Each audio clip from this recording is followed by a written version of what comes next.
ഈ വാർഷികോത്സവത്തിൽ പങ്കെടുക്കണമെന്ന് ആവശ്യപ്പെട്ടപ്പോൾ ഞാൻ ടീച്ചറോട് പറഞ്ഞത്, ടീച്ചറെ നല്ല തിരക്കാണ്, ഓഫീസിൽ നിന്ന് പോയിരുന്നു, കൂടാതെ 2 വാർഷിക ഉത്സവം നടക്കുന്ന സമ്മേളനം നടക്കുന്ന സ്കൂളുകളുണ്ട്, അവിടേക്ക് പോകേണ്ടതുണ്ട്, അതുകൊണ്ട് ഏതെങ്കിലും സമയത്ത് വന്നു പോകും എന്നാണ് ടീച്ചറോട് പറഞ്ഞത്. അതുകൊണ്ടാണ് ഇപ്പോൾ വന്നത്.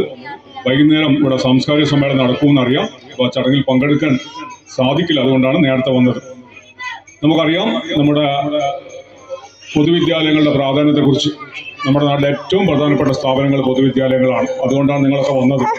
പൊതുവിദ്യാലയങ്ങൾ സംരക്ഷിക്കുക എന്നുള്ളത് നമ്മൾ ഓരോരുത്തരുടെ ഉത്തരവാദിത്തമാണ്. പൊതുവിദ്യാലയങ്ങൾ നമ്മുടെ നാടിന്റെ സമ്പത്താണ്. അത് നിങ്ങളോട് പറയേണ്ട ആവശ്യമില്ല. നിങ്ങളുടെ മക്കളെ ഈ പൊതുവിദ്യാലയത്തിൽ ചേർത്തിരിക്കുകയാണ്. പൊതുവിദ്യാലയങ്ങളിൽ ചേർന്ന് പഠിക്കുന്ന മക്കൾ മാത്രമേ നല്ല മക്കളാകുന്നുള്ളൂ. അവർക്ക് മാത്രമേ നമുക്കൊക്കെയുള്ള ഗുണങ്ങൾ, നമുക്കുള്ള ഗുണങ്ങൾ എന്താണ്? എല്ലാവരും ഒരേപോലെ കാണാൻ കഴിയുക, അല്ലെ? ജാതി മത ചിന്തകൾക്കപ്പുറം, അല്ലെ, എല്ലാവരെയും ഒന്നായി കാണാനുള്ള കഴിവ്, മതേതരത്വ ബോധം, നമ്മളൊക്കെ ഒന്നാണ് എന്നുള്ള നല്ല ബോധ്യം